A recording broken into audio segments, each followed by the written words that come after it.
Hi everyone, in this video I'm going to show you how to save a project in CapCut. So for example, this is the timeline and this is a project of mine here and I just want to save it. So how you can save it? If I just go to menu bar, there's a no option to save anywhere, right?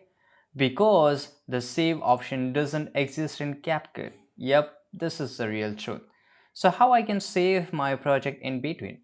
So you don't need to save anything, you can just close it, right? And here this is my CapCut, right? This is my CapCut here. And if I just want to open it up, you can just click on this and it will get automatically opened in just few seconds where you have left.